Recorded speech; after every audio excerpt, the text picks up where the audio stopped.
সাম্প্রতিককালে সবথেকে চর্চিত যে বিষয় জ্যোতি মালহোত্রা, একজন ইউটিউবার।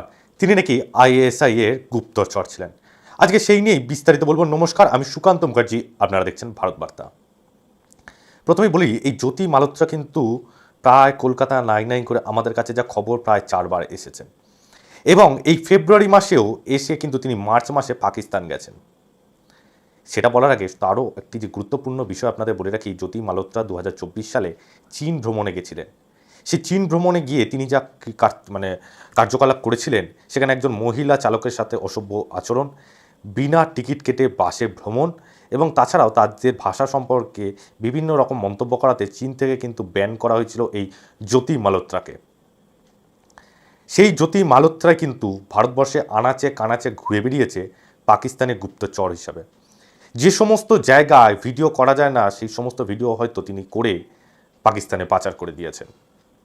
যেমন তিনি কলকাতায় এসেই তিনি যেটা করেছিলেন, এবছর ফেব্রুয়ারি মাসে রাজধানীতে করে আসেন, তিনি কলকাতায় পৌঁছান। তারপরে তিনি পার্ক সার্কাস থেকে আর্সেলানের বিরিয়ানি খেয়েছিলেন। এই সমস্ত কিছু কিন্তু তিনি ক্যামেরাবন্দি করছেন। আমি যা আপনাদের এখন পরপর ঘটনা বলতে থাকবো। এরপরে তিনি পার্ক সার্কাস ঘোরার পর কলকাতার বিভিন্ন জায়গা ঘোরাটোরার পর তিনি পরের দিন শিয়ালদা স্টেশনে আসেন, এবং শিয়ালদা স্টেশনে এসে সেখানকার ব্লগিং ভিডিও করে। তারপর সেই লোকাল ট্রেন ধরে তিনি চলে যান ব্যারাকপুরে দাদা বৌদির বিরিয়ানি, যতদূর শোনা যাচ্ছে যে ব্যারাকপুরে বিখ্যাত এক বিরিয়ানির দোকান দাদা বৌদির বিরিয়ানি, সেখানে তিনি বসে বিরিয়ানি খান এবং তার পুরোটা ভিডিওগ্রাফি করেন। ঠিক ওখান থেকে বিরিয়ানি খাওয়ার পর সে অটো বা টোটো ধরে সোজা যে ব্যারাকপুরের যে আর্মি ক্যাম্প আছে তার উপর দিয়ে, যেসব জায়গায় ভিডিও করা যায় না, ব্যারাকপুর ক্যান্টনমেন্ট এরিয়া, সেই এরিয়ার উপর দিয়ে তিনি ভিডিও করে সোজা চলে যান শেওড়াফুলির উদ্দেশ্যে, শেওড়াফুলির নৌকা ধরবেন বলে। এবং তারপরে শেওড়াফুলি থেকে একটি বিয়ে বাড়ি অ্যাটেন্ড করেন, এবং সেদিনকে তিনি সেখানে থেকে বা অন্য কোথাও থেকেছেন কিনা আমাদের কাছে নির্দিষ্ট কোনো খবর নেই। তারপরে তিনি যে ইম্পর্টেন্ট যে সমস্ত ব্রিজগুলো আছে, যেমন হাওড়া ব্রিজ, হুগলি ব্রিজ, এই সমস্ত ব্রিজের ডিটেল ভিডিও তিনি বানান। এবং এরপরে তিনি চলে আসেন ডানলপ বরানগর মেট্রো স্টেশন। সেইখানে এসে ডিটেল ভিডিও বানিয়ে সেই মেট্রো ধরে তিনি চলে যান দক্ষিণেশ্বর মেট্রো। তারপরে দক্ষিণেশ্বরে গিয়ে দক্ষিণেশ্বরের ডিটেল ভিডিও তিনি বানিয়েছেন। এবং এই দক্ষিণেশ্বর ঘোরার পর তিনি চলে গেছেন কিন্তু বালি ব্রিজে, গিয়ে বালি ব্রিজের একটা ইম্পর্টেন্ট ভিডিও বানিয়েছেন। যখন কলকাতা সারাউন্ডেড সমস্ত নামি দামি যত ব্রিজ আছে, যেগুলো ব্যস্ততম ব্রিজ, ব্যস্ততম স্টেশন, প্রতি কটা ডিটেল ভিডিও কিন্তু তিনি তৈরি করেছেন। যার মধ্যে আপনাদের অলরেডি বললাম হাওড়া ব্রিজ, হুগলি ব্রিজ, বালি ব্রিজ, এবং তাছাড়া তো আছেই বিভিন্ন বিরিয়ানির দোকান, station, Sealdah station, Howrah station, এই প্রতি কটা জায়গার কিন্তু তিনি ডিটেল ভিডিও বানিয়েছিলেন। তিনি মৈত্রী এক্সপ্রেস করে কলকাতা থেকে কিন্তু সোজা গেছিলেন ঢাকাতে, তারও কিন্তু ভিডিও আছে কলকাতা স্টেশন থেকে তিনি যে ভিডিওগুলো তিনি করেছিলেন।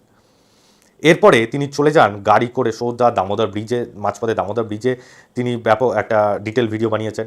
এবং তারপরে তিনি গাড়ি করে চলে যান সোজা শিলিগুড়ি করিডোর দিয়ে নেপাল বা ভুটান কোনো একটা দেশের উদ্দেশ্যে। সেখানে যাওয়ার পথেও কিন্তু শিলিগুড়ি করিডোরের যে খুব গুরুত্বপূর্ণ হাইওয়ে, কোরিশান হাইওয়ে, সে হাইওয়ের কিন্তু ভিডিও তিনি বানিয়েছেন।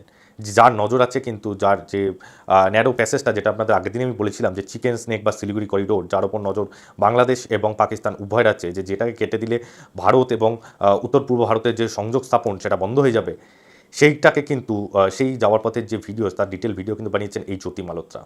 এবং যতদূর জানা যাচ্ছে জ্যোতি মালহোত্রা একা নয়, তার সঙ্গে আরও বহু নামি দামি পরিচিত ইউটিউবাররা যুক্ত আছেন, যারা নাকি বাংলা থেকে শুরু করে উড়িষ্যার খুব নামি দামি ইউটিউবার, তিনিও নাকি যুক্ত আছেন এর মাধ্যমে।